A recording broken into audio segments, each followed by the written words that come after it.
Honorables collègues, je désire remercier le sénateur Roop d'avoir présenté cette motion. Nous avons constaté ce qui se passe lorsque le monde fait fi de ce qui se passe dans le reste du monde, lorsque les lois internationales sont mises de côté, lorsque les journalistes sont interdits de territoire, lorsque l'infrastructure est utilisée à titre d'instrument, lorsque les civils souffrent. Le coût se chiffre en vie humaine. D'après Save the Children, un enfant palestinien est tué chaque heure par les forces israéliennes. Et ça dure depuis 2 ans. Et le nombre d'enfants tués a maintenant atteint 20 000, ce qui représente 2% de la population enfantine de Gaza. Plus de 1 000 enfants avaient moins d'1 an. 450 de ces enfants sont nés et ensuite tués pendant la violence. Je le répète, 450 bébés sont nés et l'ont quitté pendant ce génocide. 450 bébés qui n'ont jamais connu la paix, même pas pour un jour. Voilà les faits qu'on a appris au cours de la dernière année de la part de Canadiens qui ont servi à titre de médecins et d'humanitaires à Gaza. Bon nombre de sénateurs ont participé à des réunions informelles pour écouter les anecdotes de Canadiens qui sont revenus au pays. Bon nombre d'entre vous avaient entendu des histoires de ce qui se passe en Cisjordanie et à Gaza. Save the Children, par exemple, a pris la parole, Oxfam, la Croix-Rouge, Médecins contre le génocide, les journalistes sans frontières, CAR Canada, UNICEF et j'en passe. Nous avons entendu dire que la population souffre de bombardements et de traumatismes psychologiques graves liés aux déplacements et aux pertes. Ce sont les conséquences de la guerre qui ne sont pas nécessairement visibles. Et ces blessures invisibles sont également humanitaires. Ceux qui se sacrifient pour aller à l'étranger. Il n'y a pas une seule personne qui a travaillé sur le terrain à Gaza qui ne va pas avoir de préjudice psychologique.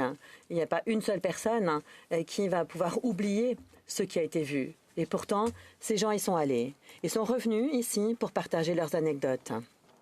Les journalistes indépendants ont été interdits de territoire à Gaza et ces personnes ont dû revivre leurs souvenirs inimaginables. Donc, on leur doit beaucoup et on devrait, je crois, leur donner une réponse. On ne peut pas changer le passé, mais nous devons examiner et reconnaître notre rôle dans ce passé. J'estime qu'il faut réagir à ce qui s'est passé pour tenter de changer l'avenir.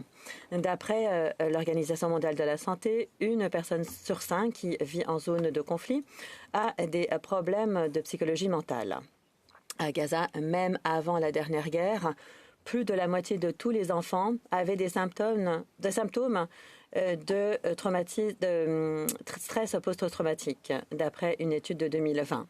Après les bombardements, d'après UNICEF, tous les enfants ont des signes de traumatisme et de stress toxique. Les rapports onusiens font état de 90% de la population de Gaza qui a été déplacée et qui vit ces traumatismes. D'après les données cliniques récentes, on sait qu'il s'agit d'une crise de santé mentale. Une étude de 2025 portant sur les conséquences psychologiques de la guerre et du déplacement a dévoilé que 79% des répondants avaient de l'anxiété modérée à sévère, 84% souffraient de dépression et 68% avaient du stress post-traumatique tel qu'il est défini dans le DSM-5.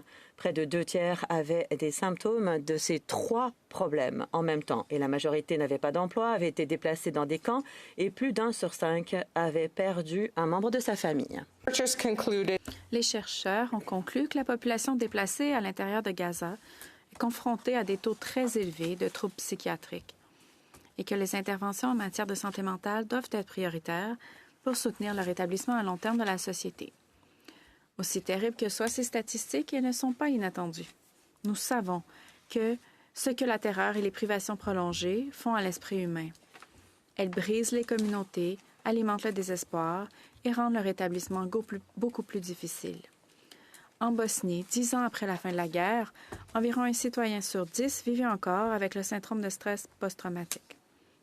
Au Rwanda, les survivants du génocide de 1994 continuent de lutter contre la dépression et les flashbacks.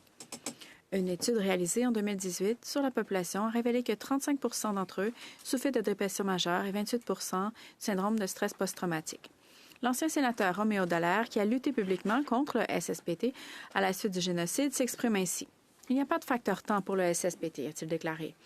Un de mes très proches collègues, qui était avec moi là-bas, a dirigé un programme pour nous avec des anciens combattants et s'est fondamentalement effondré 22 ans plus tard. Le stress était si fort qu'il n'a pas pu le supporter et qu'il a failli perdre la raison. Le traumatisme ne s'arrête pas à la fin du conflit. Les personnes et les familles portent le poids du chagrin longtemps après que le monde a tourné la page. Pour les Palestiniens d'aujourd'hui, les traumatismes sont multiples. Guerre après guerre, perte après perte, famine, destruction, déplacement, mort. Les personnes qui reviennent de Gaza m'ont dit que les Palestiniens se sentent abandonnés par la communauté internationale et sont désespérés. En tant que Canadiens, nous sommes fiers d'être une nation qui croit aux droits de l'homme et au droit international. Mais ces principes ne signifient pas grand-chose si nous les abandonnons au moment où ils sont le plus nécessaires. Nous devons être honnêtes. Nous n'avons pas assez fait pour prévenir cette catastrophe. Nous avons hésité à parler lorsque les premières alertes ont été lancées. En janvier 2024, la Cour internationale de justice a jugé plausible que les actions d'Israël à Gaza puissent constituer un génocide. Le Canada a-t-il assez fait pour s'assurer qu'il n'était pas complice? Je prends la parole aujourd'hui pour soutenir la motion du sénateur Wu parce que je crois que nous devons reconnaître nos actions et nos inactions. Je prends également la parole aujourd'hui parce que je crois que nous avons encore le devoir d'agir. Nous devons aider ceux qui ont survécu à reconstruire et à se rétablir. Nous ne pouvons pas abandonner à nouveau la population de Gaza. Chers collègues, je pense que la guérison fait partie intégrante du rétablissement. Après chaque atrocité, nous apprenons la même leçon. Si nous nous concentrons uniquement sur les infrastructures, si nous ignorons la réparation psychologique, nous laissons les sociétés fragiles et divisées, depuis des générations. Au Rwanda, la sociothérapie communautaire, l'approche « Guéris-moi et je te guéris » a eu des effets bénéfiques importants sur la santé mentale et la cohésion sociale. En tant que professionnelle de santé mentale, j'ai pu constater l'importance d'un soutien continu dans les communautés qui vivent des tragédies.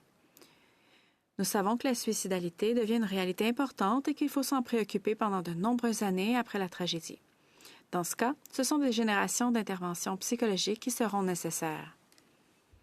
Nous disposons d'une abondance de preuves sur la manière d'aller de l'avant. Ce qui nous manque, c'est le temps. Je pense que le Canada doit prendre les devants, tirer les leçons du passé, et diriger les efforts internationaux en faveur du rétablissement de la santé mentale à Gaza et en Cisjordanie, tout comme il l'a fait pour les mines antipersonnelles et la réinstallation des réfugiés. Nous pouvons financer les partenaires humanitaires pour qu'ils mettent en place des cliniques mobiles de conseil, qu'ils forment, soutiennent et responsabilisent les équipes locales de santé mentale et qu'ils veillent à ce que la santé mentale soit un pilier de tout le travail qui devra être accompli pour aider Gaza à guérir. Les femmes et les enfants en particulier ont besoin d'un soutien ciblé. Une femme de Cisjordanie qui s'est exprimée lors d'une table ronde d'Oxfam cette année nous a dit « Il faut que le monde comprenne que la santé mentale est aussi une question de survie. La nourriture et le logement maintiennent les gens en vie. La santé mentale les aide à revivre. » Chers collègues, nous savons ce qui arrive lorsque nous n'agissons pas et nous savons ce qui peut arriver lorsque nous agissons.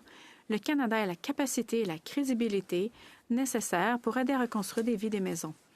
Nous pouvons faire du soutien à la santé mentale la pierre angulaire du rétablissement et aider les familles à trouver la stabilité après tant de pertes. Cette motion ne vise pas seulement à jeter un regard sur le passé, mais aussi à reconnaître les différents rôles que nous voulons que le Canada joue à l'avenir. J'aimerais attirer votre attention sur un article que j'ai lu sur l'ancien sénateur Dallaire, dans lequel il décrit ses sentiments à la fin du génocide et à son retour chez lui, portant le traumatisme invisible. La mauvaise santé mentale qui s'est manifestée au cours de son expérience. L'article disait « Déjà au lendemain du génocide, Dallaire ne pouvait pas dormir. Son bras droit oscillait mystérieusement entre douleur aiguë et paralysie.